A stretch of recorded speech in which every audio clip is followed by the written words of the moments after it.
啱啱準備咗啲相片係請幾位嘉賓嘅一啲作品啦，我哋快速睇一次就大家補翻頭先嗰啲記憶啦。係啊，就係嗰啲咁上下。呢個係呢種嘅花啦，係啊。咁就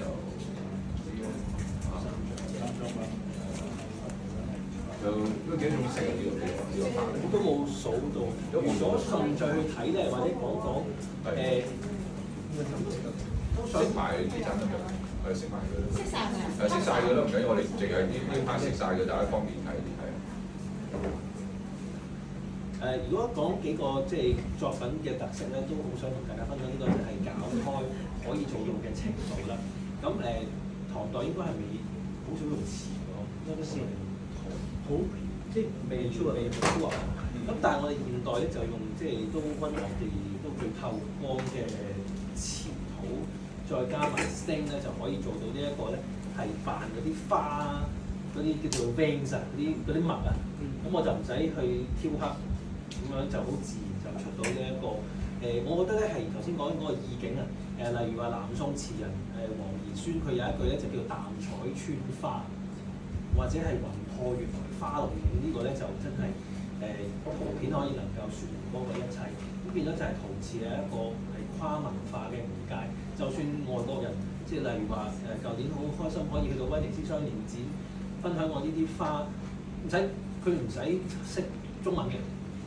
即係當然識得聽雲破月來花龍影就更加傳神啲嘛，就已經可以得到嗰個咧，佢就係唔係形似，係有嗰種神韻，尤其是係東方美學同埋東方嘅技巧，所以我覺得咧呢個係好代表就係咩咧？陶瓷咧頭先講緊喺700年前，馬可·波羅嚟到，即係開始發現咁好嘅產品或者係貨品啦，叫做去咗歐洲之後啟發咗咁多嘅即係印象派或者唔同嘅藝術創作咧，佢係一個好嘅載體啊！因為陶瓷唔係淨係泥啊嘛，溫度控制啦、金屬啦、唔同嘅材料啦，就 speaks for more。所以咧，我覺得陶瓷係一個即係永恆不滅嘅媒介。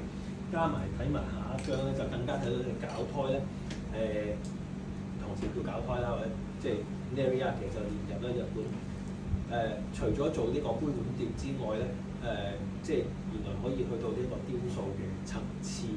啱啱有同學問我有幾多隻色，我都唔知啊。咁但係咧，我哋就係得到嗰一種就係頭先 Louis 講嘅超現實 surreal， 就係創作到一啲現實可能冇嘅顏色啦。牡丹點解會做牡丹做得多咧？香港咧種唔種到牡丹啊？大家知唔知？有上過堂嘅同學都成日聽我講㗎啦。我喺香港同埋新加坡咧都種唔到牡丹，點解咧？太熱啊！太熱，就算你買 cut flower 翻嚟咧，5月最當造啦，70蚊好似一打，都擺唔到一個禮拜就全部凋謝晒，所以咧就可以做到啲 last forever 嘅雕塑。咁所以咧呢個係可以做到嘅程度啦。咁亦都想分享多呢一件咧，就我真係好難忘嘅作品啊！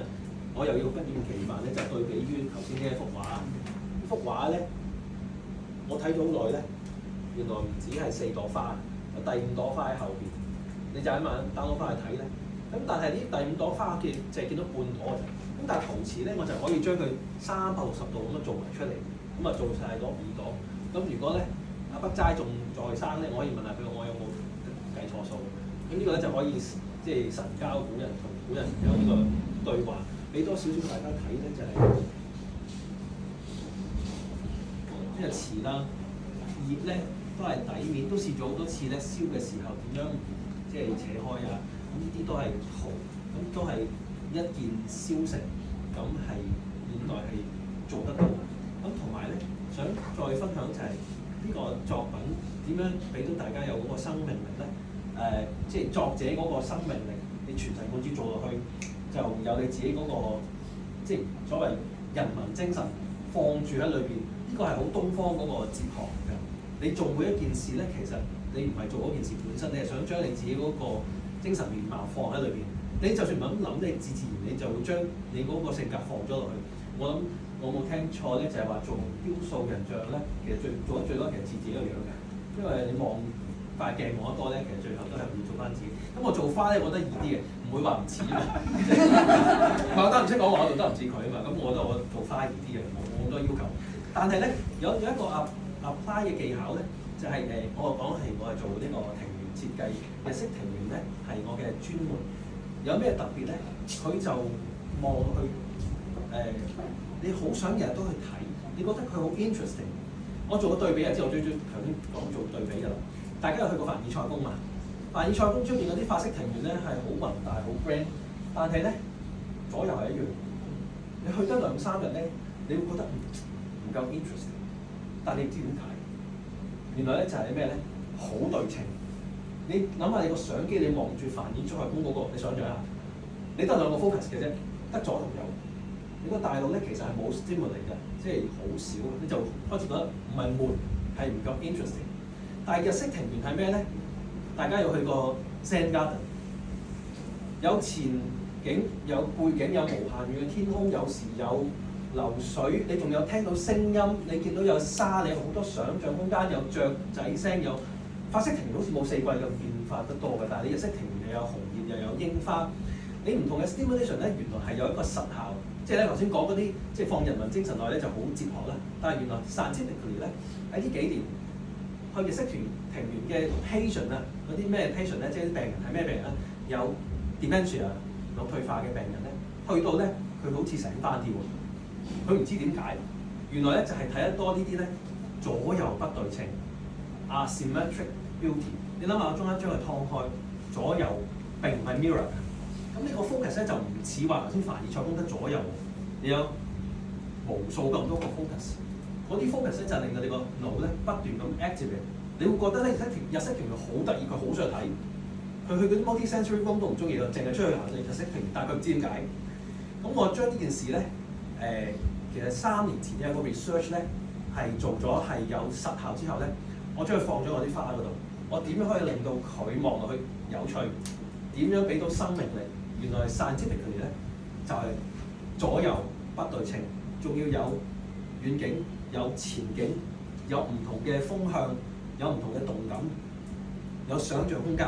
呢個咧就係實際地點樣可以令到你個作品有即係從呢一個植物有生命實效。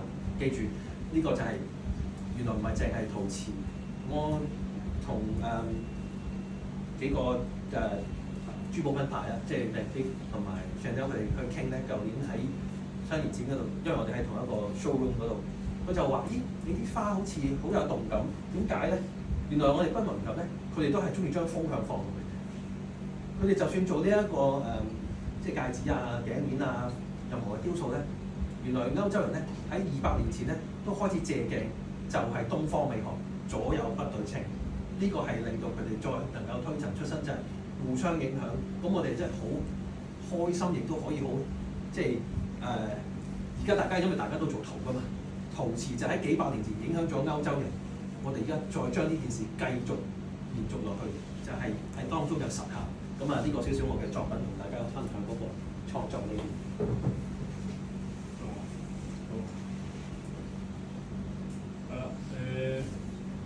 呢個係我最新作品，今年做嘅，係啦。不過即係學陶永遠都係學一世，永遠都有意外發生，係啦。爛咗，係啦，就唔好覺得可惜，係啦。咁因為都係最近都係學咗今屆啦，咁認識咗今屆嗰個漆同埋嗰啲粉嗰個效果咁樣，就試下自己黐啦。原來爆咗黐翻咧，未必係黐得到嘅，因為有時爆。去睇下你幾時爆完，跟住去收縮膨脹變咗，你未必吸到黑黑棚。咁你有時去磨啊，見啲碎石先會重新做過係啦。咁即係我覺得即係缺陷美啦。咁呢個都係即係太完美就未必係嗰件事啦。咁就視乎觀者會點睇啦。咁我就會覺得，如果你可以包容一個缺陷嘅嘢，咁你即係你嘅即係唔係話。缺陷人生都係冇完整啊嘛，所以你點樣去包容嗰件事啊？咁係啦，因為由於我係純主修純美術啦，咁就中意啲比較藝術性嘅嘅畫面啦，中意睇電影啦，中意睇啲比較冇乜對白啊，即係齋黑白嘅電影啦，咁就中意嗰啲眼神、微動作係啦，咁就呢啲就係我追求嘅嘢啦，咁就係你會睇好耐，咁佢會同你溝通，咁因為每個人嘅睇到嘅嘢同埋個反應都唔同，係啦，我覺得一個作品就要唔係話我講呢個係綠茶，你就認為係呢個係綠茶，咁就全部人答案一樣啦。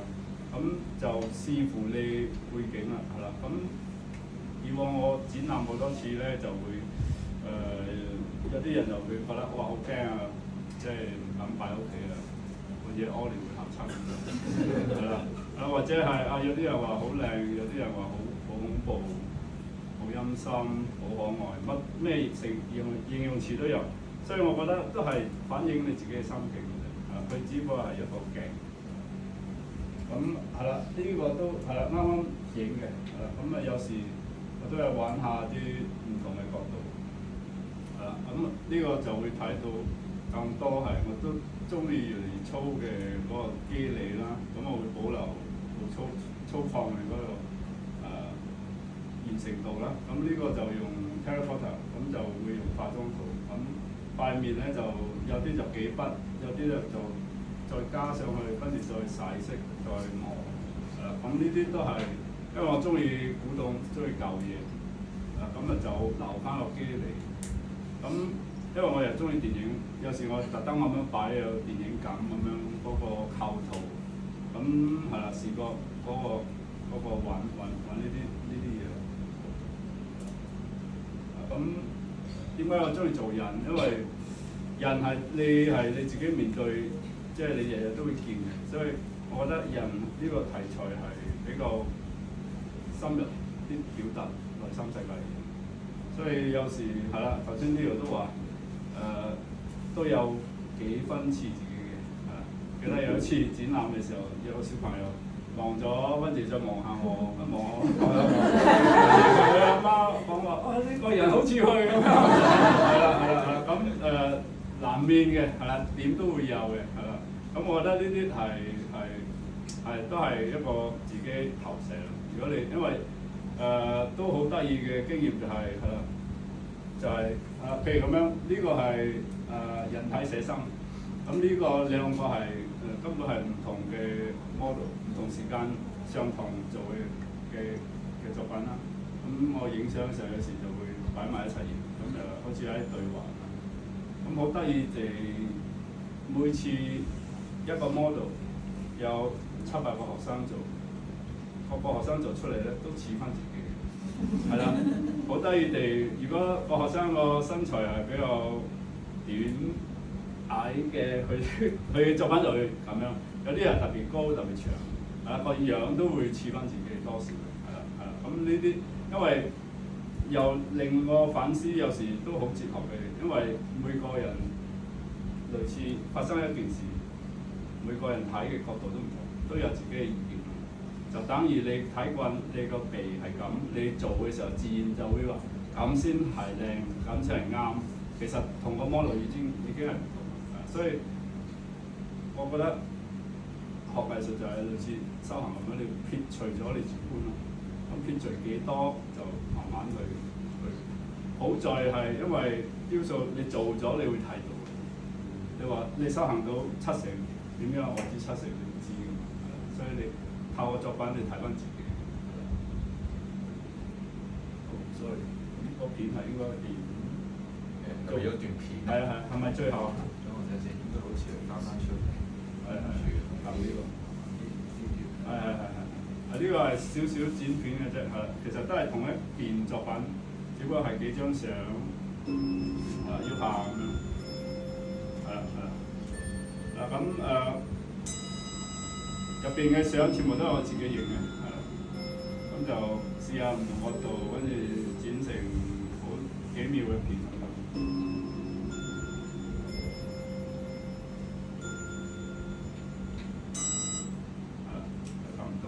OK 問啊，佢好似呢個創作咁樣啦，佢對耳仔同埋佢對手喺呢啲位置有冇啲乜嘢特別嘅一啲想表達嘅嘢嘅？原先係都有嘅，不過做下我都費事。純粹係隨意就唔係，因為早期我都中意做人同動物結合嘅，跟住做到鹿嘅時候，要做鹿角，咁我覺得真係做鹿角冇咁有趣啊，咁我做手。咁有時都會話你同小朋友玩嗰啲成，或者係係啦，手係我中意做嘅一門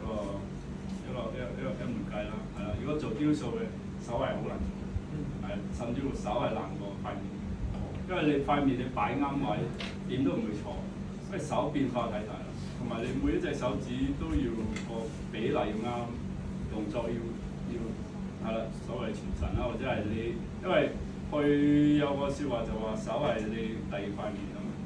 咁因為我曾經畢業咗，我都參加過舞台劇，即係當然係做茄喱啡嗰啲。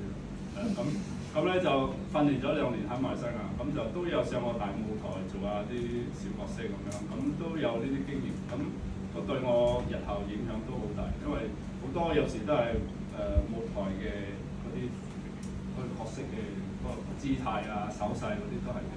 所以咧因為舞台劇你好遠啊嘛，你睇唔到塊面。你就會用手或者身體字嗰個意願去表達，所以就會喺手呢方面我就好着迷，咁就多做手，所以就將佢結合喺個頭頂嗰度。好，多謝曹生，跟住到係啦。好似去呢度，跟住再畫。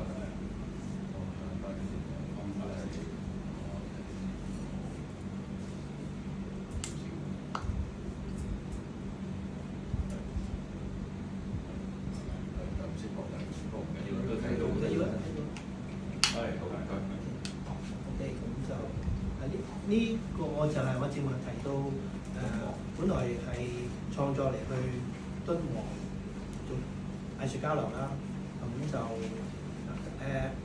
咁或者而家 focus 就正話我講嗰樣嘢啦，就係本身係用2隻唔同嘅泥去做出嚟嘅，因為我需要一個好硬淨唔會攣，但係又要做得好薄嘅背景。咁所以你見到嗰個如來佛像咧，其實係一個好扁嘅浮雕嚟嘅啫，佢唔係一個立體嘅佛像嚟嘅。後邊係純粹係一個泥片嚟嘅。咁就係前邊嘅飛天仙女咧，就係一個真正嘅立體雕塑啦。嗰個大細因為仙女先係個主角。後邊嗰個係其實就係講好多敦煌裏邊啲洞窟裏邊都會有嘅佛像做背景。咁不過因為而家影出嚟就好清晰啦，前後都咁清楚。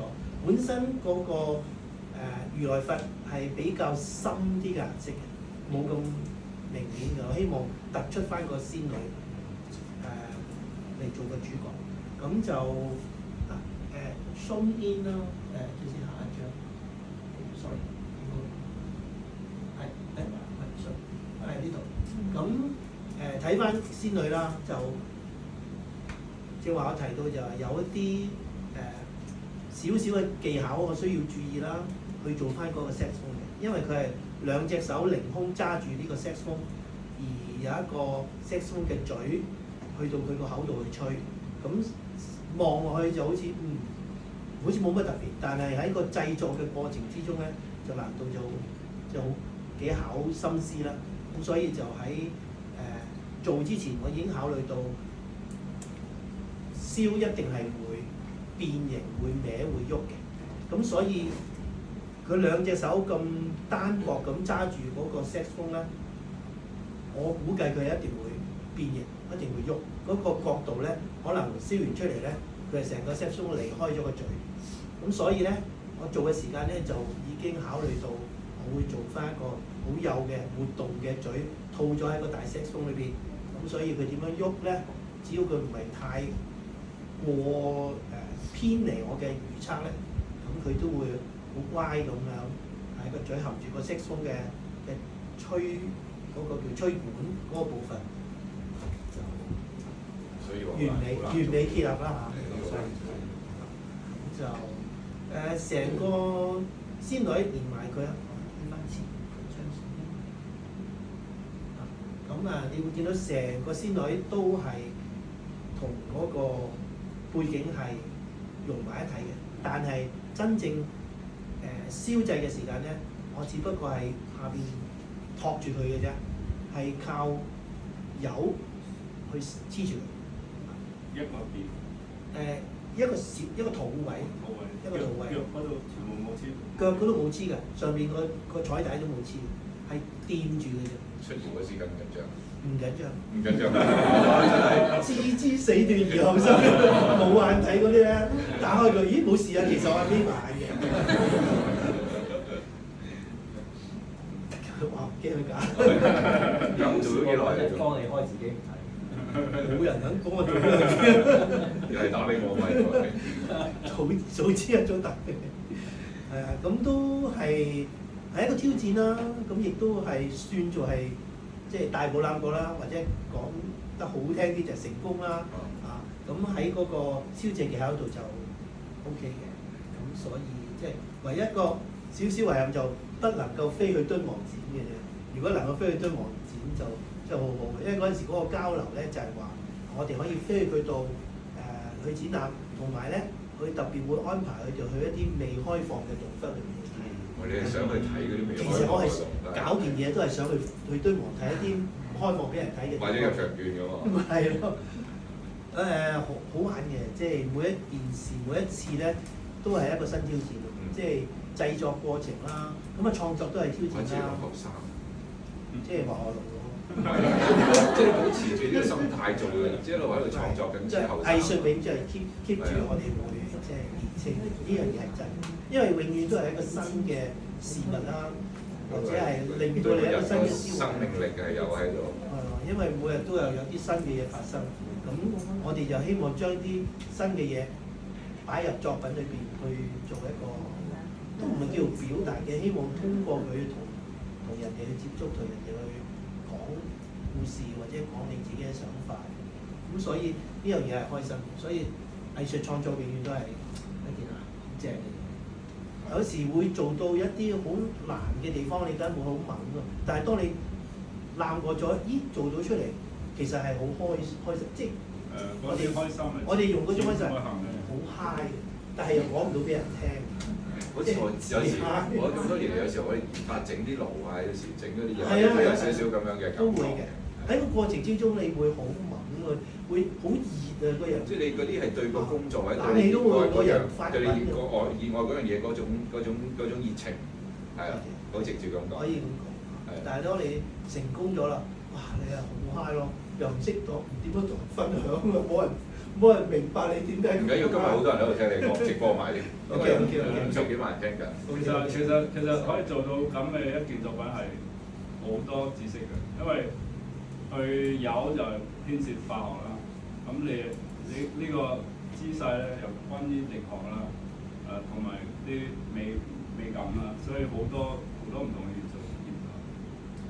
我覺得嗰陣時我都有即係喺個製作過程之中咧都有分享，因為嗰陣時 Covid 啊嘛，大家又冇乜出街，連我哋上堂都停咗啦，好多嘢。咁有時悶起上嚟，我咪幫阿如來佛祖戴口罩，我都影咗幅相喺 IG 度，喺 IG 度睇到。阿如來佛祖戴咗幾個月口罩，我真係幫佢戴個真口罩。我即係我個人講自己講少少感受關於我成日都好深印象，我就第一次同你傾偈到上次再同你傾偈，我都係好深印象呢件嘢。即係要集合咗你嗰個咁多年嘅經驗，嗰個手藝嘅技巧，再加呢個好長遠、好 full planning 咁樣去成件事去做出嚟。你背後你創作嗰個作品係又有好長嘅 research 啊，或者嗰樣嘢喺裏面表達咗出嚟，再融合一啲新嘅諗法落去傳統嘅手藝嗰度，所以其實我個人嚟講好中意呢件作品。我都希望即係傳統有好多好嘢，咁我哋可以了解咗，有機會可以借用佢放落新嘅作品。就唔一定話要 copy shop 咁樣。有冇俾人 copy 嘅？咪啲人要 copy 都 copy 唔到我而家，燒出嚟個嘴都唔聽話係嘛？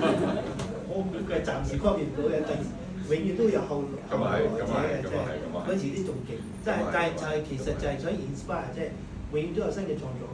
我覺得係成個創作，你呢個成個創作過程，我上次同佢傾嘅時候拍咗嗰段片，一直都未有機會剪出嚟播出嚟。嗰個係一個好好嘅參考嘅，係由零到完成呢件作品所背後嘅思路到手藝到佢嘅 design 嗰樣嘢，其實我覺得呢個係一個好好嘅參考課題，去俾一啲其他新進嘅後學或者佢哋可以去參考咯。所以阿 Suki 剪快啲咯，唔該。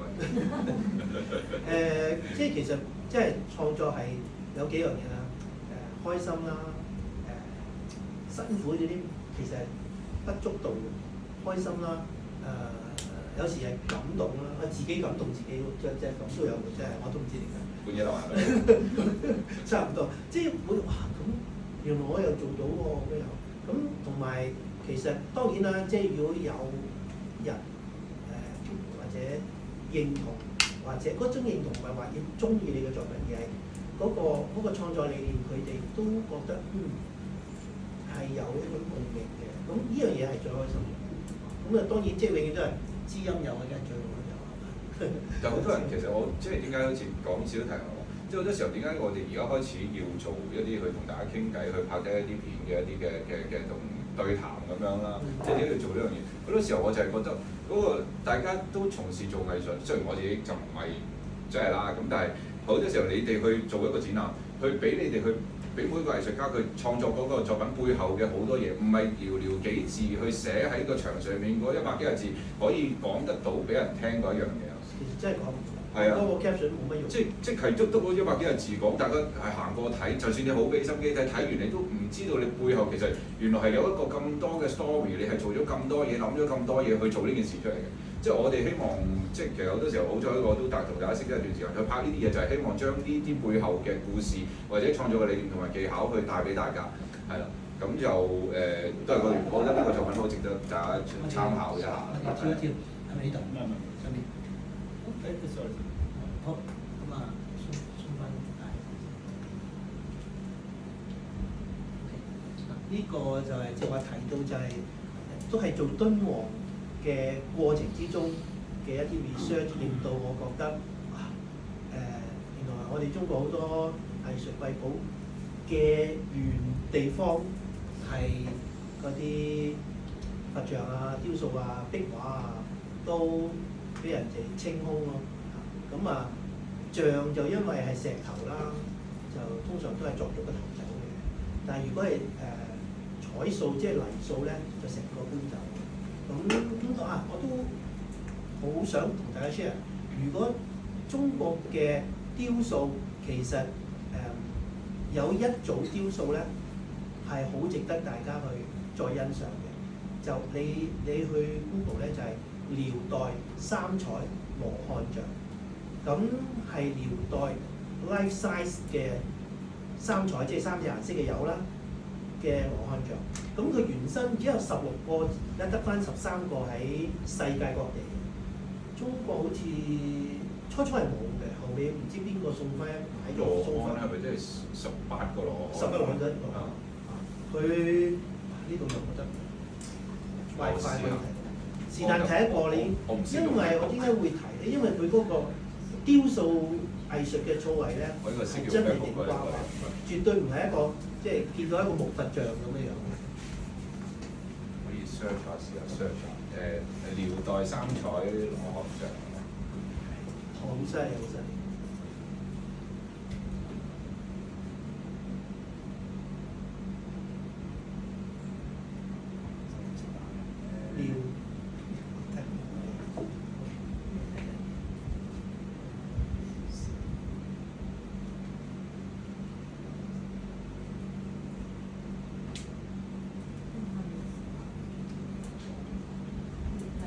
係咪呢個字跡係咪逆遠？係逆遠係其中第3個。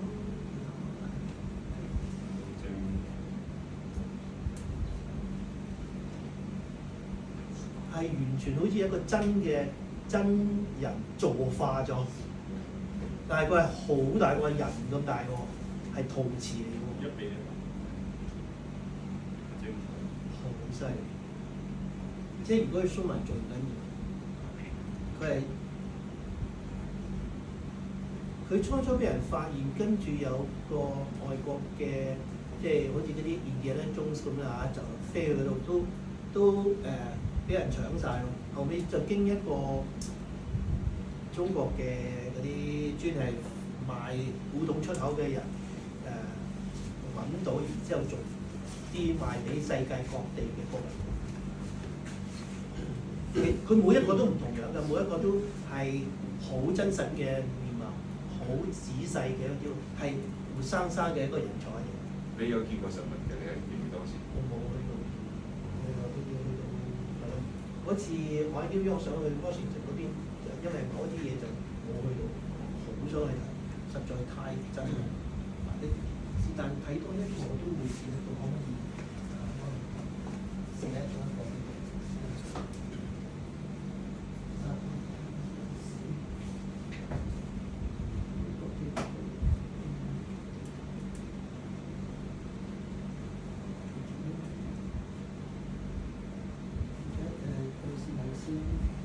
中間嗰個嗱，最右手邊嗰個係其中最做得唔夠，即係唔夠靚㗎啦。其他嗰啲咧，佢係完全係一個跟呢個真係好靚。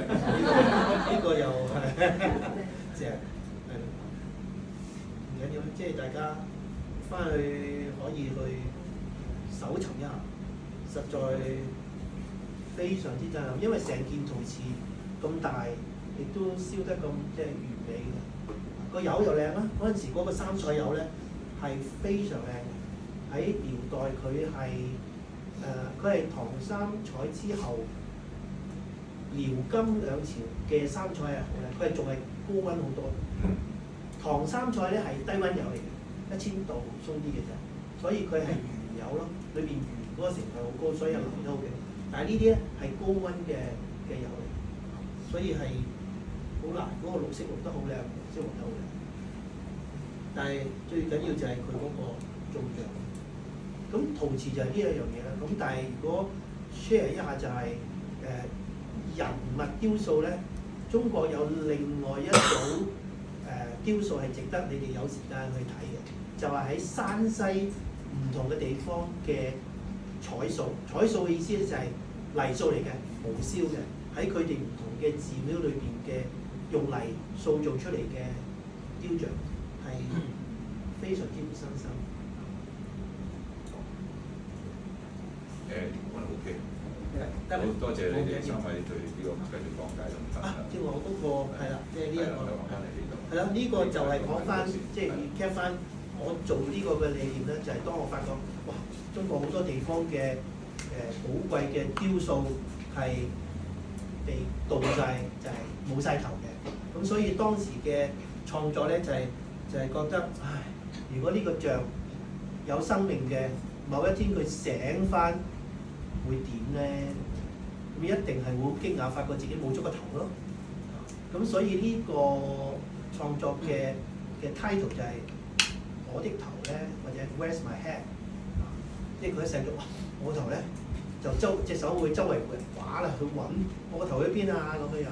咁呢個就其實想帶出一個大家嘅諗一諗思維。我哋中國好多呢啲嘢，好多呢啲冇咗個頭啊，冇咗一大部分啊，得翻個 base 喺下邊啊。咁呢啲藝術瑰寶會唔會有一日可以翻屋企咧？嗰日我見到啲賣古董嘅，有時都反思嘅，即係一個佛像頭，究竟你用咩心態去收藏賣？究竟你係啦，呢個值得反思。究竟你係三向佛，不過你賣嘅係咩嘢咧？唔係幾好。係啊，所以你心向佛，將買個佛頭喺屋企擺喺度，真係真係唔係幾好。通常買嗰啲係拜佛嘅，佢哋嗰啲係我講擺個佛頭嗰啲係真係做裝飾嘅，外國人好中意有啲東方味嘅。即係如果真係誠心向佛，相信就唔會即係純粹擺一個佛頭咁樣就喺度嘅。肯定冇冇喺度嘅。係啊，好多謝三位作品嘅分享呢度。好，麻煩開翻燈先，同事唔該。係我老花雞。係啦，好，咁咧就跟住嚟到呢 part 咧就第四條即係呢第四條我哋就關於第一其實都分享咗之前嘅創作經歷啦，都分享咗好多啦，你哋咁頭先你哋各位都好謙虛啦，話即係一路學習緊啊，一路創作緊啊咁但係你哋打後會唔會有啲咩 planning 話想向邊個方向發展啦？或者其實有啲即係陶瓷都咁多個 technique 啊，有邊啲可能係你自己一直未有機會用到，或者想去投放一啲時間啊去鑽研嘅一啲技巧咧？我頭先聽阿曹生講話佢排緊金繼方面，有冇揦親隻手啊？冇，好彩我冇問咁。哇！啲人咁都爛手喎，真係。可能做出到嘢睇。做出係真係已經不得不爭。咁係你先啦，係咪？即係其實近排係金繼方面，定係其實有啲咩創作方向想發展？乜都學下，即係學唔晒，即係因為去咗見得第一轉翻嚟又上台未試過，咁賣咗一紮。我哋有賣。係跟住咧就原來有，即係每隻色都要砌至少半個鐘。但係小心有緣喎，你嘅抽氣 OK 啊嘛，老師。係啦，總之即係啱啱接觸呢個材料，咁就都未有時間去試，總之真係不斷學緊啦。咁就試下金繼，試下乜都試啦。但係就冇話特別想話喺邊個方向上有興趣。有啲可能一直都冇時間試，想試，但係一直都冇時間試啊咁樣嘅睇啲有冇啊？都係做好自己本分先，因為個基本好咯，本分已經做得。係啦，唔係即係學唔晒，所以就都係做緊自己嘢。好，咁由到你啦，你再講，你有咩方向想做？其實我都有自己都有個清晰嘅目標，就係繼續係做人。做人都係因為我會通過人嘅塑像去講一啲嘢。即係希望裏邊有一啲唔一定話要有長篇大論嘅故事，唔一定話要一啲咩。就我覺得好成熟，即係好似頭先你所講一啲嘅就好似飛天仙女嗰個，即係點解我話係一個好好嘅參考嘅課題啫？因為你成件事其實係好成熟，有晒前後全部有晒喺度，即係而唔係好似現代咁好多時候純粹講成日我哋發音 contemporary 嘅純粹咁單純嘅一樣嘢咯。即係我覺得我嘅淺見啦，我覺得其實喺一個作品嘅構成上，喺你頭先所講成個 story 好圓滿，前後有晒，好 plan 咁樣去 plan 到一件作品出嚟，咁我覺得係幾好。我都會沿用咁樣，因為我覺得有個真正嘅內容先至 inspire 到我去做一件作品，就唔係當我哋上堂嘅時間就係做呢件作品先諗個故事交俾老師。個將來係點樣去問？我件嘢似咩？寫個作品。即係當我真係做真正嘅自己嘅創作嘅時間咧，係一定有啲嘢驅使自己去做嗰樣嘢。所以希望有故事。咁唔一定要係嚴肅嘅故事咯，可以係有趣味嘅故事。但係有時係即係我簡單講係一啲叫做小品咧，就係一啲得意嘅嘢，生活上一啲得意嘅嘢。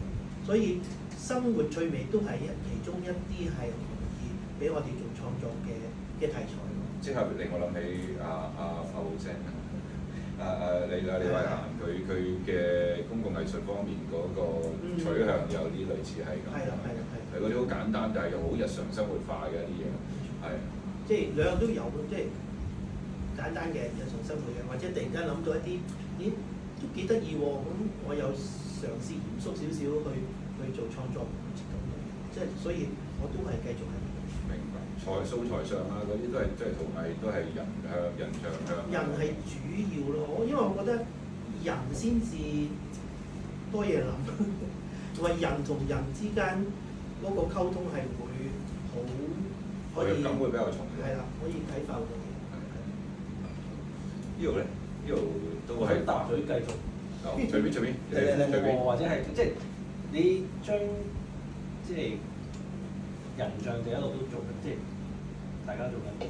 你係做到呢個咧活化石嘅效果，你係能夠將一個固有嘅題材可以推陳出新，你將個經典係再賦予新嘅生命，咁就 Raise My Hand 咁樣就係可以同現代即係俾人偷到個頭呢件事去對話，就唔係單純地做翻一件舊嘅事。我覺得呢個就係因為我唔記得邊個講話邊有咁多創作，邊有咁多新嘢啦。大家即係佢都係嗰啲題材啫。但係你喺題材裏邊揾到啲新嘅 connection、新嘅 inspiration， 呢個係一個重點。我用英文唔知邊個教我就叫做 living fossil。fossil 係死嘅，你知唔知令到佢 living 咧？就係活化石。如果講到話下一步想做嘅咧，就係搞胎。搞胎都係即係亞洲即係工藝好緊要，但係而家就似乎係失傳咗啦。我即係搞胎或者係 colored clay， 其實你深烤都係做緊 colored clay。少用。我想分享就係咩咧？我喺舊年去Sèvres 即係巴黎嗰個陶瓷博物館啦，咁樣就見到，咦有搞胎嘅，唔係即係中國唐代、宋代嘅作品嚟嘅咩？咁我話咦，唔通喺歐洲都有搞胎？跟住咧再睇下，好似都係佢深刻模仿翻唐宋嘅技巧。咁但係而家就好似真係又失傳咗。咁頭先講日本嘅 Nariya 其實做到某個程度啦。咁但係我覺得可以再即係 develop 落去。我用4個字，即係中文就叫做工藝復興啊，就唔係文藝復興。我哋點樣可以復興一啲我哋已經失傳咗嘅技能？我相信唔係淨係做杯碗碟，唔係淨係做花。搞胎呢樣嘢係可以即係行得更遠，就係 next step。我哋點樣令到佢又變成一個活化石，就變咗大家都一齊用得到嘅手藝。舉個例，我用 colored clay 用搞胎，我就唔使上油，做到唔反光像真嘅花。呢個我自己即係發現得到嘅可能性。咁啊，即係如果再推搞胎 next step，即係雕塑可以點樣 apply 落去，或者你頭先講即係 crank 嘅例，再加埋即係幼細啲嘅，當中亦都係唔同即係唔同燒成嘅溫度嗰個即係變化，我覺得係即係又係同一生都玩唔完嘅。Next 就係工藝復興搞胎，一齊大家可以可能下一個 topic，有冇啲搞胎嘅朋友可以下次又多人玩香港算好多人玩，亦都係咯，即係以我哋所知，多唔多？我哋知道都少。有一堆係呢度嘅學生咯。係咯，佢會攞啲食品去溝 photo in 喺呢度教。係啊，我有啲學生特登嚟問我，我想買食品啊，就係呢度教。即係算係冇乜人做又係咯，可以開拓得幾好。甚至抌啲唔同嘅物料落去。但係慘啊，少人同我哋買油。不過唔緊要嘅，其實係幾好。我見日本嗰啲都真係做得好靚，但係其實因為我冇好仔細咁樣去睇過，但係我見日本都已經做得好靚。但係依你所講，其實喺你所見到嘅舊歷史裏面，其實以前中國做呢一樣嘢係做得更加比現在嘅日本所做出嚟嘅成果係更加優秀嘅，係咪咁意思？好多嗰個效果。係。一風格唔同。我覺得佢 variety 係即係一個 spectrum 嚟嘅，日本有日本嘅風格係好 distinctive 嘅。咁但係唐宋甚至我見到即係都係用翻巴黎博物館，佢嗰個風格又唔同。咁我覺得即係就係有趣。等我稍後去又能夠即係 search 一下。即係呢個就係我嘅 next step 就係新發現。好多謝大家。咁嚟到呢個我覺得都幾精彩嘅環節，係其中一位就問另外2位一個問題啦。咁啊可以大家即係做啲真正交流，雖然一直都交流緊，係啊。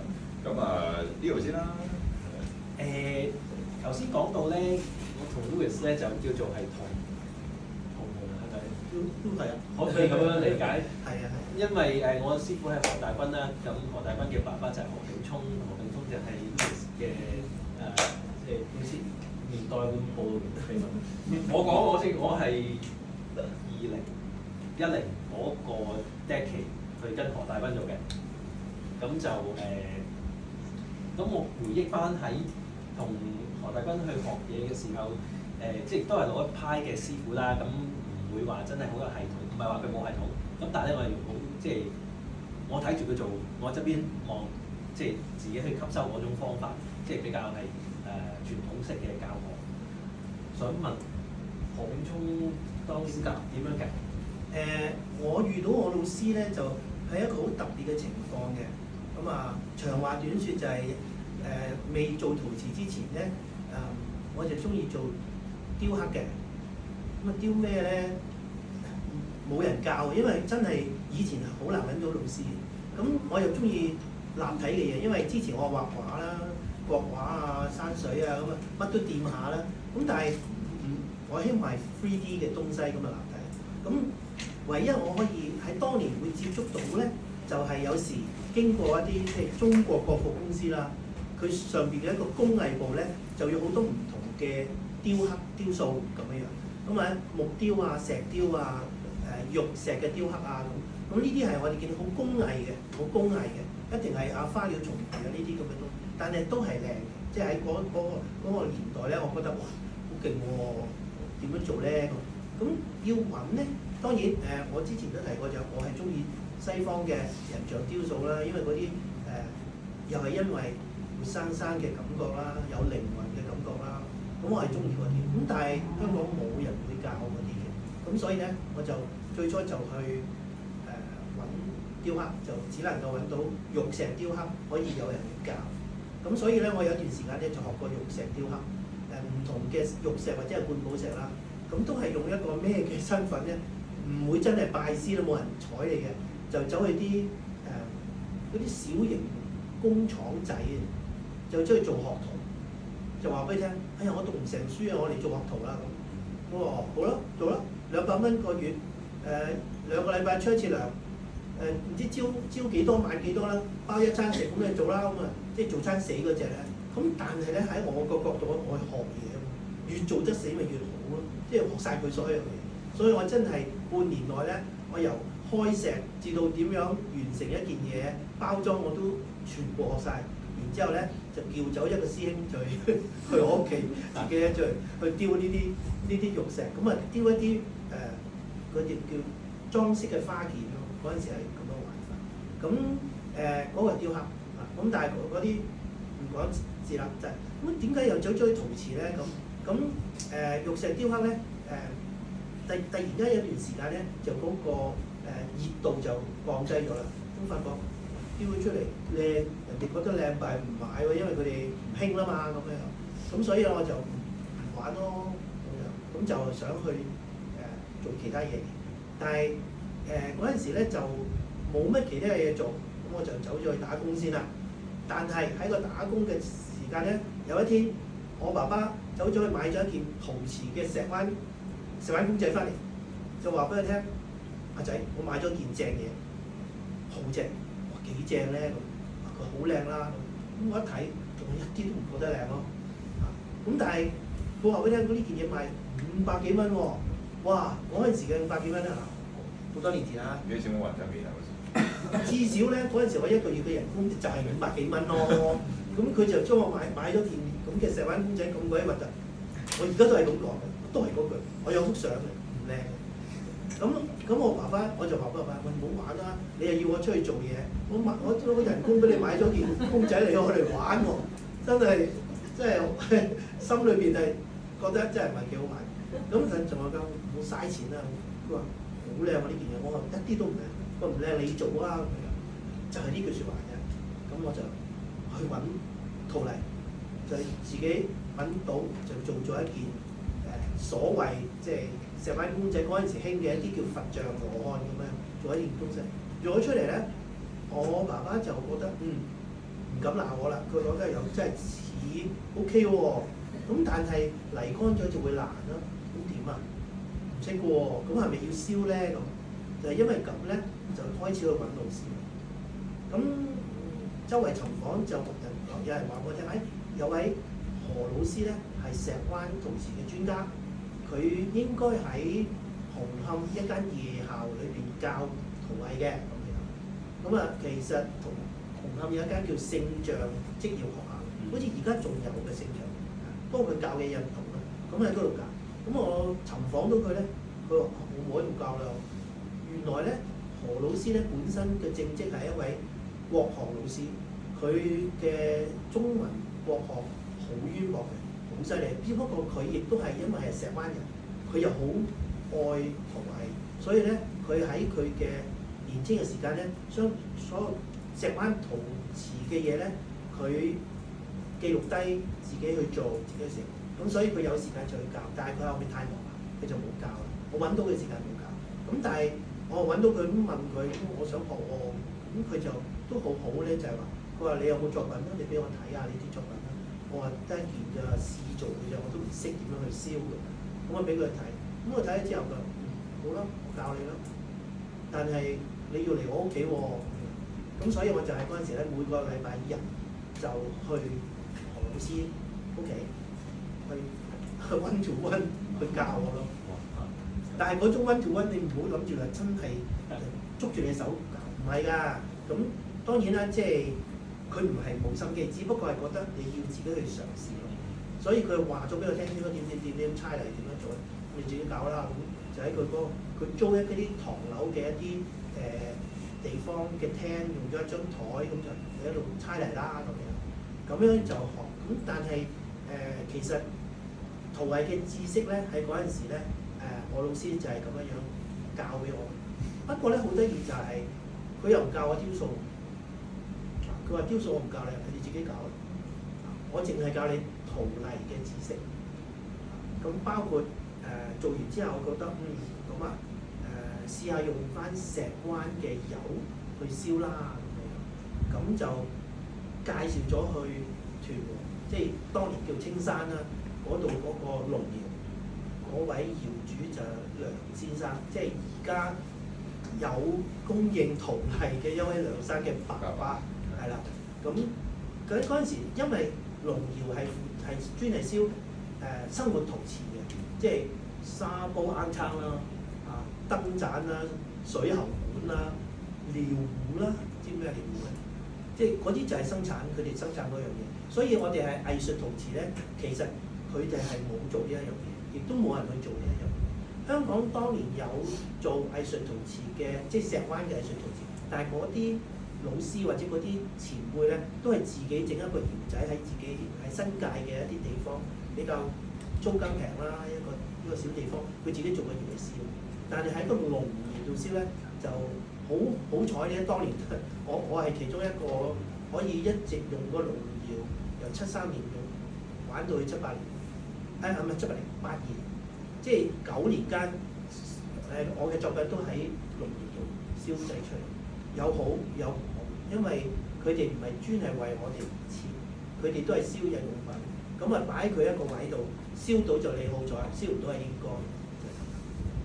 咁所以咧，後期咧，我已經發覺咧，真係唔好落油，落出油都衰嘅，因為佢唔係根據你個溫度，總之佢擺喺度燒熟咪俾翻你咯，就係咁咯。咁所以後尾咧，我就用晒 underglaze 啦，去入即係所有我中意嘅作品，我都唔用油噶啦。求其嗰啲作品就有啦，燒到就燒多嚟賣啦，燒唔到就算啦。所以但係精心嘅作品好唔想會出事嘅作品咧，我就用 underglaze， 因為 underglaze 高20度低20度冇問題，又唔會起泡，又唔會食。咁嗰陣時就係咁樣去做。學習，咁就係咯。後期就算我唔係成日上去何老師度，我都會成日去探佢，即係問下佢嘢啊。學咗幾多年㗎喎？其實如果我真係返學咁樣上去佢度咧，其實都係2-3年，咁就自己做。就嗰個算係打咗一個好好嘅根基。係啦，所以即係啲嘢都係佢好。即係好似入室弟子咁樣正規咁樣傳俾你就算啦。咁佢真係有嘢，佢都會同我哋講嘅。咁但係佢嗰陣時係好多學生嘅，所以我都唔敢講係咪入室咯，都係入佢個室嘅。入去瞓嗰間租嘅板間房嘅，因為佢哋好得意嘅，老師係一個人啊嘛。嗰陣時何大斌老師未落嚟香港啊嘛，所以佢一個人住咧，佢就唔需要好大地方，所以佢就喺紅磡一個唐樓裏邊租一個地方，個廳就俾佢攞嚟做陶瓷啦，咁佢住中間房，尾房咧就話姑姐住，姑姐你識嘛？你見過啊？哦，你知道有呢個咁嘅人？有 OK。咁啊頭房咧就包租婆住咯，咁但係都會提包租婆，因為包租婆有啲咩㗎？佢係唐迪生個媽媽。咁唐迪生做粵劇嘅就好，大家都識啦。佢係個媽媽，係咁我老師成日話唐迪生媽媽，我都唔中意粵劇嘅咁樣，即係我嗰陣時唔識㗎嘛，其實真係唔識。咁但係而家咧，當我哋了解咗石灣雅隻公仔咧，對粵劇就有興趣，因為我哋而家行過一啲廟宇上邊嘅石灣雅隻公仔咧，佢係石灣陶瓷嘅。我分多2分鐘，就係、是、另外一個類別嘅人像雕塑，上邊嘅公仔咧，全部都係一台台嘅大戲嚟嘅，係啦，裏邊有故事嘅，咩《六國大封相》啊，《三英戰呂布》裏邊一台台嘅故事。如果你中意睇大戲咧，而家好多年青人原來都會去中意睇大戲啦。咁嗰度係一個好特別嘅研究課題，好好玩。Sorry， 即係我可能我太年輕，大戲同粵劇同埋其實係咪咩大戰特朗普嗰啲啊？係啦，大戰特朗普呢個係仲新一代嘅李居明嘅作品啊！好，Q&A，唔好講到10分鐘。好。咁係啦，我答咗阿 Leo 嘅一個問題啦。咁即係唔好介意啦。咁直情我哋每人問一個問題算數啦。係啦，咁就可能變翻做阿盧生問阿曹生啦。哦 ，OK，我之前有一個問題就其實係好似你仲係咪其實已經答咗少少，因為我哋即係我啦，同埋我啲朋友啦，其實都好中意你嗰種，即係有種好似童話，有種好似精靈，森林裏邊嘅精靈嘅我哋嘅感覺啊嘅你嘅作品嘅。咁其實想問下你嘅靈感喺邊度嚟？咁算係頭先嗰隻手，係咪你已經答咗咧？係咪定係算係答咗？都涉及咗一部分人啦。同動物嘅結合。如果我講我哋咁喺夢嗰度嚟信唔信？信可以，好啊，可以啊！我成日都日頭發夢。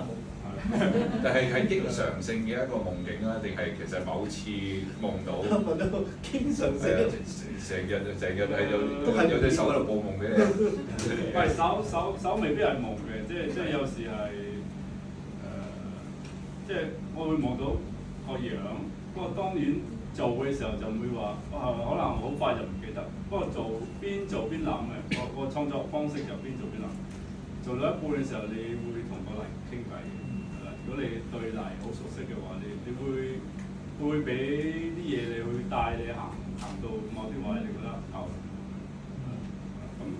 咁當然我都曾經人問過呢個創作即係靈感點樣，咁我又推翻以前我讀純美術嘅時候，老師都有教我創作，以我創作㗎嘛，咁就要講到你嘅背景啊，你係咩人，你點了解自己啊，咁你中意咩唔中意咩？其實問到呢啲咧，好多學生係唔知自己唔中意咩，或者係中意咩，係啦，呢個問題係啦。咁如果你要再深入，咁你要了解你係咩人，咁你就要一步步咁樣去揾翻內在自己先。咁好多時可能我馬來西亞教育背景啦，咁就同係啦香港訓練嘅創作模式有少少唔同。咁係啦創作都有即係好多種啦，可以話10種以上嘅創作方式。咁點樣去創作咧？咁有啲係向外求，有啲向外求。我嗰種就向內求。咁咧就你越了解自己，你越知道自己嘅所謂脾性或者係你嘅性格，咁你先會慢慢透過你作品滲出嚟。如果你係向外求，就類似建築師咁樣。咁我接個單咁樣，個老細話要迪士尼嘅風格嘅建築物咁樣，你咪畫細圖咁樣，照住個圖咁樣逐個做咁樣，咁就做出嚟嘅嘢又係另一種。咁當然創作方式又咁我嗰個係點樣做？我聽完啊，重新你呢個思維，我其實有機會我真係遲早都要想過嚟同你傾一次偈。即係我都係喺一路傾同各位傾偈嘅時候，嘗試去探討一啲咁樣嘅藝術創作嘅思維，應該由邊度開始，中間係點樣去思考，再去得到啲乜嘢？你呢個模式係我聽到嘅其中一個特別嘅模式。好似你話齋，可能你馬來西亞 training 係咁樣，所以你唔好介意，我遲啲揾你傾個偈。好。但係我唔知幾時先剪到片。歡迎，係啊，隨時約我係啊。好，咁就到曹生，你可以揀翻一位嚟問最後呢個問題啦。好震撼你嘅花啦，係啦，咁我問即係想問就係話技術上嘅問題嘅啫，因為花瓣好多好複雜又噴薄，如果做到一半斷咗點搞？不如你算，真係會做下會斷嘅。係啦。咁應該講翻最初點解我會做花做得咁多咧？其實我覺得做花係好似我寫日記咁。佢每一日咧就係我嗰日發生嘅事。我嗰日好開心，朵花就可能開得好大；我嗰日諗好多嘢諗，個花就可能半開。咁但係做嚟做去咧，我都可以揾到當中嘅平靜。嗰個平靜我唔係強制自己平靜，因為咧可能我放工翻屋企夜晚可能成8、9點，咁我做到12點，做一朵花啦。原來我冇睇過個電話，我係好專心喺度做，哪怕佢係有啲斷，有啲想練，咁但係咧，我就一路去同佢所謂互動啊對話，就好似你頭先講，你將自己嘅性格都放咗啲落去。咁我發覺泥咧就好得意，我做下咧，佢好似我朋友咁，佢好忠實嘅，佢係要斷一定斷，搞唔掂㗎，一定斷嘅。咁唔係佢嘅問題，我嘅問題，係啦。咁我發覺咧，原來咧，佢第一，佢係忠實嘅朋友，佢會斷，佢唔呃我。咁我自己就強制自己靜心。原來其實只係一個technique，就係乾濕度控制。你如果今日天氣嗰個濕度咧好低咧，30%咧，斷咧就斷一半。咁變咗有咩辦法咧？會快啲。有冇試過整部即係人哋咪喺個房度放濕機？係啊，放濕機咁樣啊，唔係抽濕機。呢個係 good idea，好多提議都有呢個諗法，但係唔使嘅，做快啲得㗎啦。No magic。如果嗰日好濕嘅咧，9% 咧，整極都唔乾咧，佢唔係斷喎，揼晒落嚟喎。所以咧 ，anyway 最後都係 awareness control。咁最後咧，我都話佢好忠實嘅朋友，從來都唔會再斷。你啱嗰個濕度去做就得㗎啦。喺香港係一個最好嘅訓練嘅氣候啊，因為咧香港咧，好似咪下個禮拜會降溫啊，季候風一到啊嘛。咁你可能今日90% 濕度，聽日突然間變咗做40% 濕度，咁咪實斷啦。咁但係你咁樣去 train 嘅時候咧，你同嗰個泥咧多咗嗰個交流咧，你知道佢脾性咧，泥又好，瓷又好，有沙無沙都好，你熟佢咧，你點樣都唔會斷嘅。咁你香港都搞得掂咧，有季候風突然間轉變咧，翻到落去南洋可能日日都 consistent 咧，你更加紅往而不利。你去到任何都搞得掂。香港係一個好嘅，可能就係因為我哋喺香港去學徒咧，4時變化咧都搞得掂。唔好俾佢掂，就係夠快，或者啱嘅速度 ，wetness control，唔會斷。好，呢個都係一個好嘅問題。咁就係啦，咁我都可以 skip 咗我嗰個係咪我要 skip 嘅啦嗰個問題？你可以過冬，我想俾，因為都好多分享都好豐富，諗住留翻啲時間俾大家問問題啫。呢度冇，即係呢度冇人怕見你嘅。哦，咁唔緊要，你可以有一啲好緊要嘅，覺得好重點嘅可以講下。我雖然頭先我都問咗一些問題啦，但係反而我想問一個對大家學雕塑或者學手捏陶藝嘅一個可以刺激佢哋或者俾啲意見佢哋嘅一個嘅問題，即係我分別想問幾位啦。其實因為香港大部分人其實初接觸嘅時候，好多大部分都係做拉杯線嘅。咁呢個係一個氣候啦，或者一個香港嘅環境係驅使咁樣。咁3位都係做雕塑手捏都好，即係做得好好咯。咁如果你俾一啲想你哋俾一啲意見或者一啲方向佢哋，有一啲人佢係想做手捏做雕塑嘅，咁應該點樣去開始去練習呢個技巧，或者抱住一個乜嘢嘅心態啊？嚟去投放時間去做呢件事，行少啲冤枉路咧。因為個個都有唔同嘅方法㗎啦，肯定。咁你會唔會係啊？會唔會有一啲獨特或者個人少少嘅綜合意見？冇都唔緊要，冇所謂，唔一定諗到我完全明白。我係覺得冇冤枉路。冇冤枉路，即係所有嘢都係。你每一下失敗都係你跟住會點樣經驗？係啊，呢個係經驗。但係當然就我又覺得除咗做多啲之外咧，都會真係留意點解會失敗。有時即係好似正話就係呢度講到泥嘅乾濕，因為我其實成日爛啊裂啊，或者係做完之後又裂開啊，其實好多時即係應該話差唔多係成日都會，尤其是例如我哋做雕塑咧，用嘅時間比較長，因為拉杯可能係即係嗰個字一做完啊嘛，你唔做完都唔得㗎啦。咁但係雕塑可能，尤其是我哋係用返學嗰個形式，就係幾個鐘頭，我算你成個6個鐘頭咧，你都未做完嗰件嘢，咁你下個禮拜嚟再做，咁嗰個泥又經歷咗一大段時間嘅乾與濕，雖然我哋係會封住佢用膠袋，但係其實都係會泥自己都會走咗啲水分出嚟，佢係會收縮嘅。就算你封實佢，佢都會收縮嘅。咁佢都會有呢樣嘢乾濕。咁所以當佢咁樣去做嘅時間咧，泥嘅乾濕度咧係好影響你嗰嘢做成個成功率有幾高。咁嗰樣嘢就亦都係令到好多時技術上失敗喎。咁但係創作上，我又覺得係每做一次都係加上去，你個經驗係加上去，即係你只要記得上次技術上，因為我咁樣練嘢難咗練咗，你再做嘅時間咧，我嘅經驗就係話俾你聽，你一定係會改進好多。咁當然有時嗰啲有時會即刻改善咗嘅，咁但係就做多啲，同埋記得每次做完，萬一遇到失敗，真係去了解。咁當然即係通過自己啦，或者係老師啊朋友去了解，都會咁問多啲，睇多啲。如果唔係你下次又係重蹈覆轍，咁就冇啦。咁你就會有少少氣餒。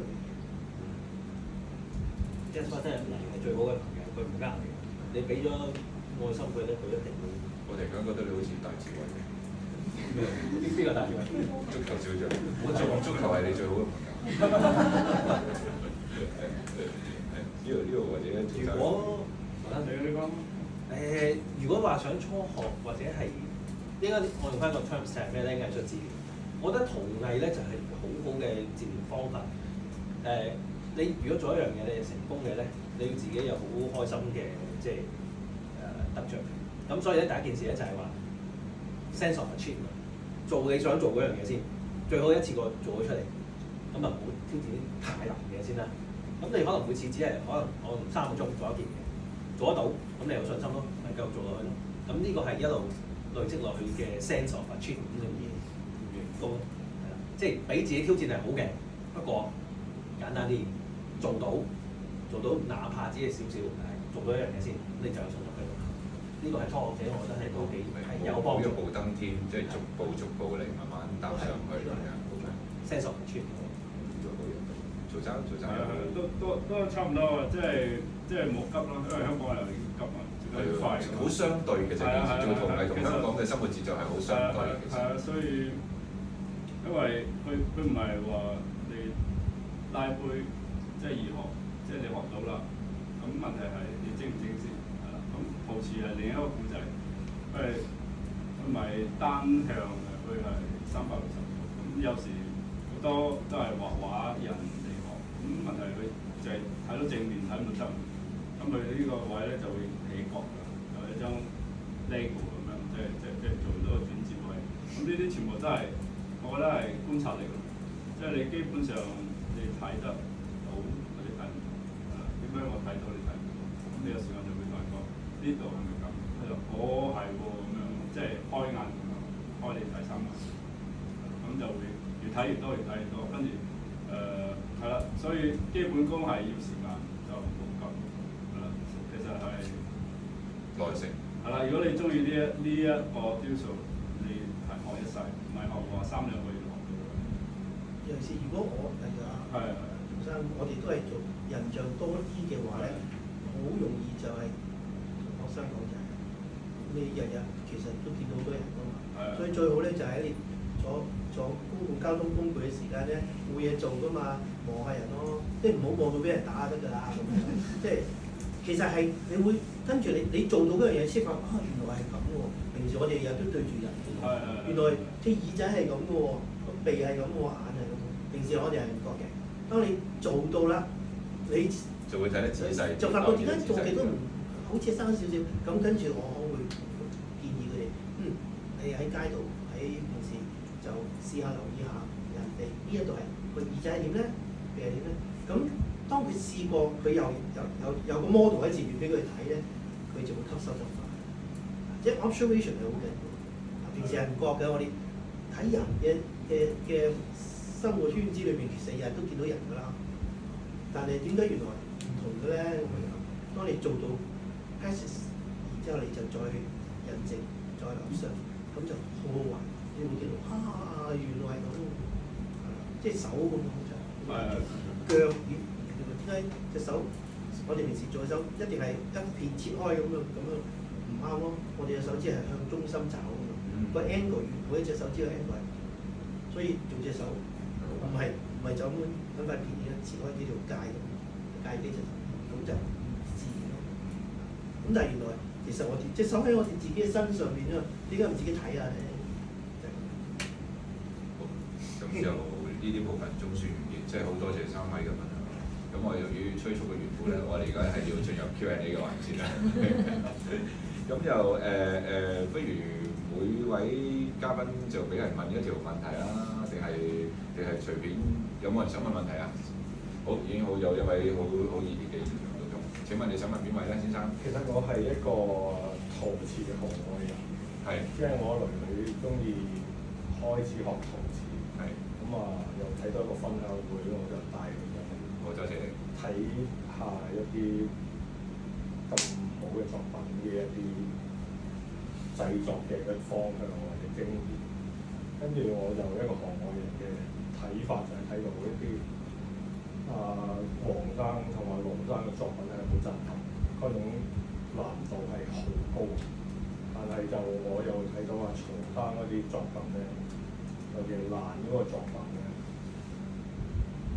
一個創作者嘅心態一定係想佢個作品完美、高難度、有人讚歎。但係曹生嗰個難嘅作品令我好感動，好感動。如果我想問下佢哋自己打爛佢定跌爛嘅？燒爛嘅，失敗嘅作品係啦，有空氣係啦，即係佢燒嗰時爛咗，係啦，悽麗佢就會即係我自己好欣賞一啲唔完美嘅美。喺嗰個作品入邊，我睇到佢真係向內嗰個內心而擺到個作品呈現到，嗰個感覺係好實在。我哋成日見到好多作品咧，即係我哋都見做行內都見到好多作品都會爛嘅。但係你要爛啫，我成日都想講，你要爛得嚟，跟住又好自然咁樣令到佢成為一件好似完整又觀賞性嘅作品。係，即係你知呢度啦，我哋間唔中都見到有啲爛嘢，但係你要將佢成為一件爛得嚟又成熟，可以值得觀賞同欣賞嘅，俾到人感覺嘅作品，我自己都覺得係比較係難嘅。係啊，所以我都亦都認同你嘅講法嘅，係啊。係啊，所以我就好想睇下，即係曹生點解會見作品咁樣之後，佢仲仍然繼續去將佢嘅生命再演化到而家。當時你係好自然咗咯，爛咗啊！我已經咁學咁啱啦，我學緊金計啊！試下呢個作品就係啦，咁樣好自然地做成件事，好自然咁樣嘅一個嘗試嚟嘅，即係你唔係有，當然唔係有心啦，爛咗就好自然就延伸落去嘅一個創作係咪咧？當然，創作生涯都難唔少嘅，咁有好多時都補翻，唔捨得膽嘅，因為你花咗10成功力去做完，好滿意啦。因為陶瓷係咁，即係唔似畫畫咁樣，你到最後磨都磨唔到幅畫出嚟。陶瓷係你其中一個部分有差錯就失敗，重新嚟過咁樣，即係無數次啦。咁我記得我曾經開始做冇幾耐嘅時候就翻去馬來西亞破展。咁當中都有3、2件都難咗，運輸又好，或者係後期製作最難，跟住補翻。點知因為真係唔捨得，即係如果抌就係啦，按照展。咁經驗有人買，咁我覺得你佢係話唔介意，反而好中意。咁我覺得你可以包容配合，其實係你嘅態度。咁就當然有啲人難唔要啦咁每個人嘅定義。咁頭先嗰件都係因為我啱啱其實學咗金繼，即係買咗材料咁要試，咁點知真係難咗。咁同埋有啲碗碟係儲咗幾年，即係爛咗。我話有一日我會補翻，擺咗幾年咁樣，跟住一次過學識啦，咁一次過補幾十隻咁樣。咁當然補嘅時候都會思考，究竟我要補到咩程度？補到冇缺陷啦，或者係學翻金啦，或者咁啦，或者有得去咁。咁我覺得有得去咁先，即係其實嗰個列都好自然。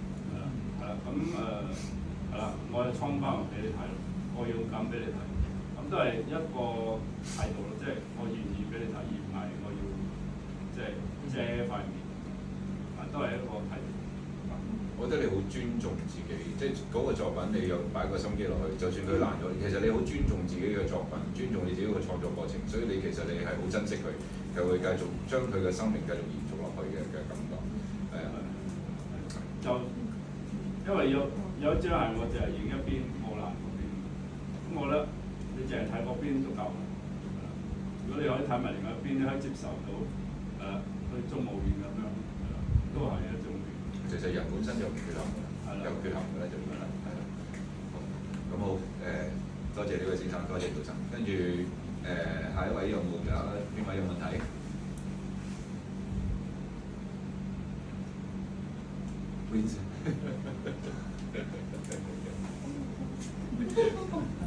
咁我想問，好，你問。因為我知道曹生同埋劉生都有教中學生嘅一啲教學啦。我想睇下你哋點樣睇去教呢一類年紀嘅人嘅時候，你點樣去將你自己嘅諗法或者你嘅以前學過嘅嘢去教俾？因為好老實講，我哋其實上年搞咗一個比賽，咁其實冠軍得獎咧係曹生嘅學生嚟嘅，我哋知道。曹生教得好好。係啦，嗰個真係教得好陣間可以望一望我哋 catalog，其實都有嗰個學生嘅作品係。我哋收到嘅時候係覺得好出色嘅，即係我哋係冇諗過一個中學生，因為我哋其實搞呢個比賽嘅時候係想鼓勵多啲學校去參與，即係在座都知道有一啲老師喺度，即係我哋係好想鼓勵學校參與多啲，同埋想提升，即係一來想學校認識多啲陶瓷啦，同埋都想透過比賽可以令到大家可以更加睇到香港嘅學生究竟其實嗰個水平去到邊度。即係我哋其實係好 surprise， 當其時，咦點解有咁多咁高水準嘅？即係尤其是係高中組係好誇張嘅。陣間我可以拎個 catalog 俾你哋睇下嗰個冠軍作品係點樣。咁我就係想知道當即係雕塑大師去教呢中學生嘅時候，佢點樣分享同埋去點樣睇呢一班中學生或者小學生佢哋即係對於陶瓷啊，又或者有冇話？即係有冇一啲方法，或者你哋點樣去係咯？即係教學嗰方面，我想即係聽下你哋嘅分享多少少。呢個對我都相信你分享咗出嚟，對我哋在座嘅老師或者有睇直播嘅老師，佢哋喺個教學上嘅思維係應該有啲幫助嘅。係啦，首先萬愛全部功勞係個美術老師功勞。咁個美術老師咧，其實都係我學生之一。咁好多年前真係因為做美術老師係好忙㗎嘛。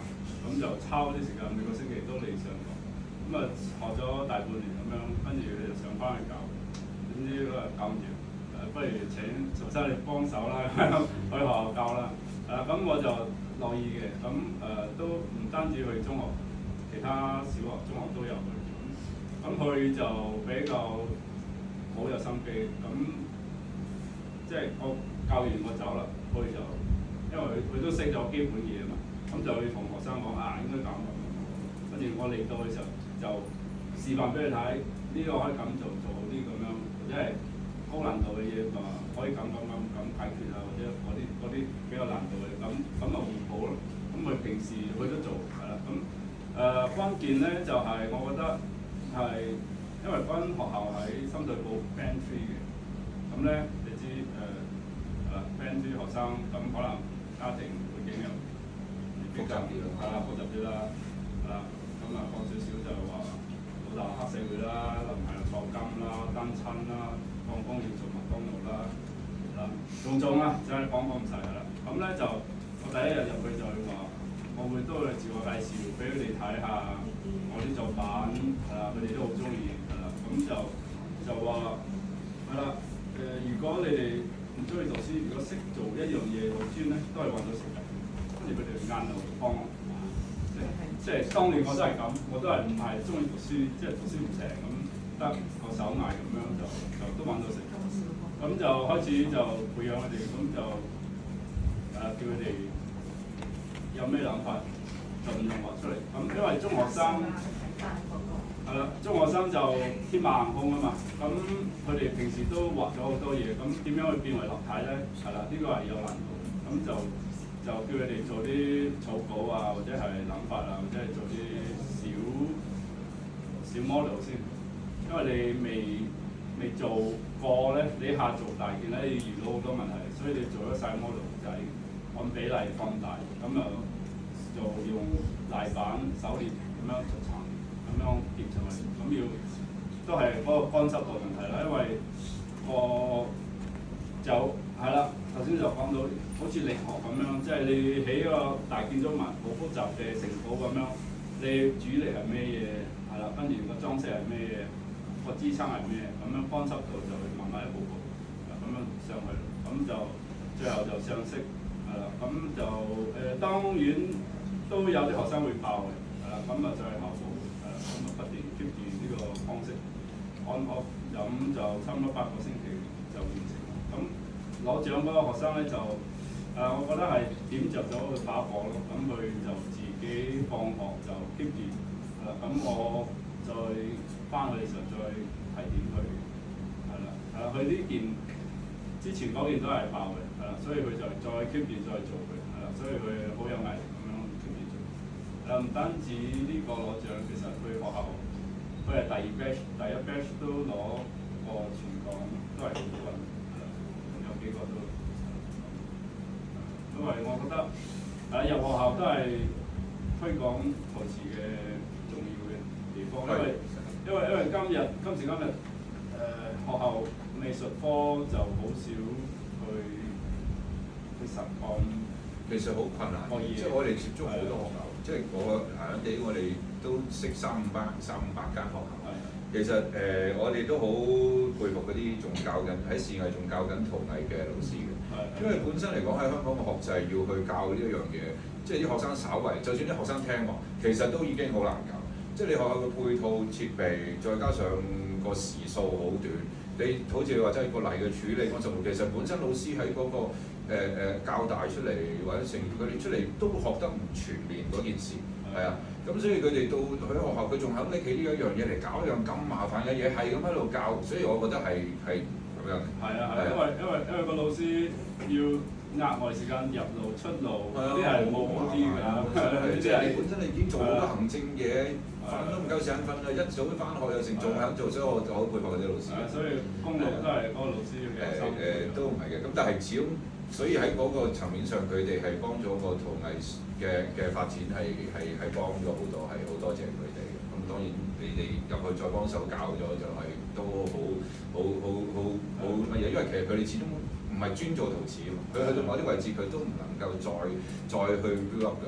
咁但係我估無論係我自己見到或者你哋入去見到，而家你都有去學校搞啊，少唔算多，但係即係見到嗰啲都好有心㗎。你間唔中見到有啲學生，其實佢哋10零歲已經好有 talent，即係佢已經就算我試過見過有一個就未有冇同藝家去教嘅，純粹係一個老師，佢自己都比較偏愛陶藝，咁去教學生。佢可能中3、中5到已經做到咁樣，差唔多1比1嘅人。就當然可能冇你得獎嗰啲咁神似，但係其實已經好犀利。即係你會見到係嗰個係個學校裏面係有一啲咁有 talent 嘅學生可以喺呢個範疇上發展。咁你喺學校上老師嘅責任就係帶咗呢樣嘢俾佢，跟住等佢第日自己選唔選擇就係佢自己行啦。係啊。其實我認為天才周圍都有冇俾機會佢哋發掘，同埋俾機會佢試嘅啫。佢未接觸過，其實佢啲細都唔知自己嘅 talent 喺度嘅，其實係啊。有一個好有趣，有一位中學生佢嚟我度上堂啦，一段時間啦，後尾佢畢業前咧就嗰個國良紅全港有個十大藝術咩獎咁樣，每年都有嘅。佢係入圍嘅，即係10大最靚。咁佢做啲嘢又係好有諗，好有個思想嘅嘛。好啦，咁之後佢就升學啦。之後佢哋探我呢個，佢而家讀緊即係經濟嗰啲人，我想做陶瓷，好似你咁咯，咁上下就翻嚟做陶瓷啦。即係其實即係好多學生其實佢有啲係本身已經有嗰個天分啦，有啲係通過曾經嘅嘗試愛上咗即係嗰個陶藝，想話繼續喺嗰度去。係啊，所以我哋搞個比賽嘅時候，其實有時都聽翻有啲回響，就係其實雖然呢個比賽嘅獎項係有限嘅，但係其實係嗰個過程係令到佢哋參與咗有一個經驗之餘，佢哋係可能即係改變咗佢好多嘢。即係有啲咁啱可能佢真係好俾心機做完得咗一個獎項。我有聽過 story 係可能細個啲，佢嗰次聽個 Shelly 講啊。嗰個01係啊 Ben Sir 嗰個，但係都係比賽嚟嘅。咁佢哋都好有心啊 Ben Sir 佢哋團隊嗰度即係搞咗個比賽，咁就即係令到佢影響到佢，佢好俾心機做嗰件作品，跟住影響到佢，我走去做讀陶瓷啦或者成啊咁樣，咁係令到佢尋覓到自己個興趣。即係你有時做人講真。揾錢係重要咁，但係你即係如果你做到一樣嘢係你自己有，即係就算你揾錢之餘，你仲揾到一樣終身嘅興趣去投放時間落去，其實係好似或者就係做藝術好開心咯，係啊咁啊。都要平衡啦，都要揾食啊嘛，係啦，咁就仲有冇問題？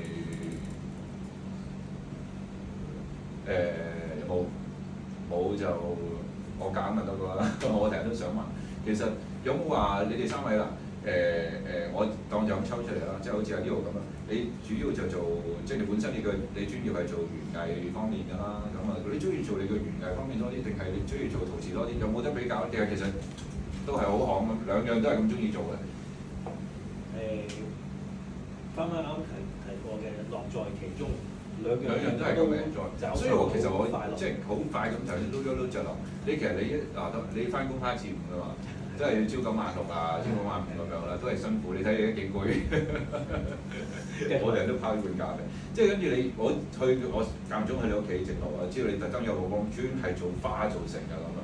其實好明顯係講真一日都要可能成收工翻嚟食飯又會再做，咁好明顯你就係樂在其中，所以你先至會 keep 住。咁你咪日日做花咁樣？係啊，咁就係呢個係一個對嗰件事嗰個熱情。所以就即係你唔樂在其中，或者你冇嗰個 passion 咧，好難繼續堅持到落去。成日都做到係啊，啱啱就係做到11，即係差唔多呢個時間咧就會中眼瞓㗎啦。咁有啲咩？差唔多完㗎啦，但係唔係喎，乾㗎喎。咁啊，快啲做埋落去啦。所以就要快頭先，一字記之樣。咁啊，可以就快啲。咁但係同埋好得意咧，就係好多時咧翻到屋企咧好頭痛，因為嗰日可能開咗幾個會啦，寫咗好多嘢啦。但係咧做完之後咧冇晒頭痛。好醒，個人好舒服，因為3個鐘頭冇睇過電話，好 relax。咁呢個就係可以 keep 住自己，你有 passion，可以不斷咁樣去累積你嗰個經驗，亦都做到啲靚嘢出嚟。呢個就係 keep 住我哋可以 carry on。我諗做花又好，總之做你喜歡做嘅事，做出嚟就係咁簡單。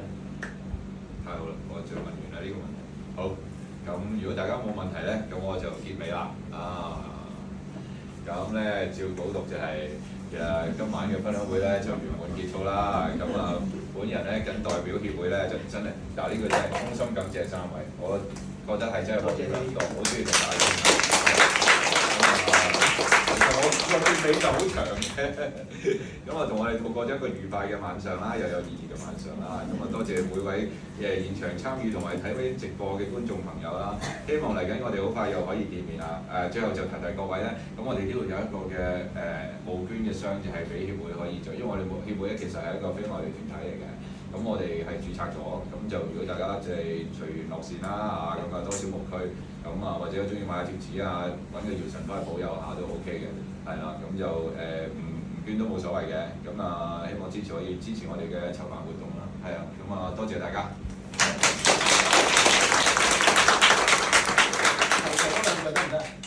就係同朋友講快啲 register， 咁就可以攞到好多資料之餘咧，同埋下次如果再想聽分享會係想咩 topic， 或者揾邊幾位即係專家大師出嚟講，或者你想推薦邊個朋友出嚟講 ，please nominate。或者自薦都 OK 喎。係啦，係啊，其實完全冇問題，即係你知同商民傾偈係好 free flow 嘅，係啊，隨時嚟傾偈都冇所謂，係啊，大家想有嘢分享啊，主動聯絡我哋都得，係啊，咁就好 thank you，係啊，我哋可唔可以影翻張相？